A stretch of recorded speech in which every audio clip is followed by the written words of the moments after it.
This is Radeon RX Vega 10. It's just the GPU.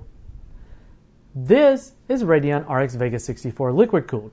It's a monster. And this is the tiny and cute Radeon R9 Nano. And this is a picture of Chris Hook holding the proposed Radeon RX Vega Nano. That still hasn't come along. But this is the PowerColor Radeon Vega 56. Well, or at least that's what we're going to call it today. So it looks like with Computex right around the corner, PowerColor is wasting no time in potentially releasing their Radeon RX Vega Nano. Now, it's not officially called the Vega Nano, and we're not quite sure what PowerColor is going to be calling it, but that's just what we're going to refer to it here. So this isn't exactly the first time that we've seen a smaller PCB on the Radeon RX Vega cards. XFX did a very similar thing, even though their cooler was quite large.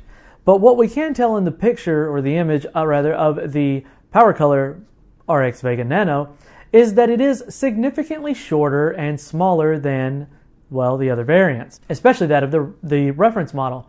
But if we do look back at the image of Chris Hook holding the Radeon RX Vega, it was exceptionally similar to this. In fact, I would probably wager to say that what he was holding was more of a mock-up of the Radeon RX Vega Nano. Now, I could be completely wrong in that.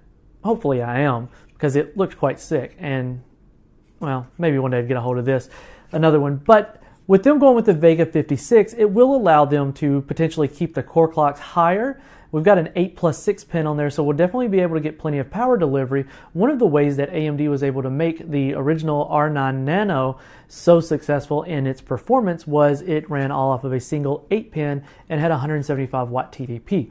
Now, I know in current markets, something like the GTX 1080 runs off a single 8-pin, but back when this came out, we were looking at roughly Fury Nano or not Fury Nano, but Fury, Radeon R9 Fury, not the Fury X, performance, because it was a full-fat Fury X GPU, so the full 64 compute units. The PowerColor one's running 56. So because it's running less, it'll generate a little less heat. And that card, PowerColor showing, is a little bit bigger, and you can see off the back of the card hangs the VRM heatsink. So if it sticks to the same design that AMD used with this heat fin stack in the back was for VRM cooling. Now, this was rather not thermally limited, showing that Fury X was the Fury X GPU core is quite capable, but it was power limited to keep it from going over a certain power envelope. Now, you could crank this to plus 50% on the power limit, and at 1080p you could match pretty closely to Fury X performance. So I would consider somewhere along the same expectations for the PowerColor Vega 56. Now, we have seen, though, with Vega, you can get pretty aggressive with the tuning of it based on the voltages, and if they were very focused on how well they controlled the voltages, you could potentially get full-fat Vega 56 performance out of the Vega 56 Nano.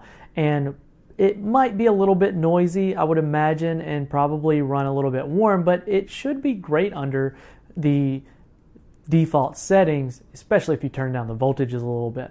But that's my expectations, because right now we really don't have anything other than Vega 56 compute units rather than the 64, so you're not going to see quite Vega 56 performance compared to the reference or even the aftermarket models, as if though you could find them. Hopefully, with the increasing volume in the market, these should come in at a relatively modest price point. That's my hopes, and I'm sure everybody out there looking to pick one up is probably going to hope for the same thing.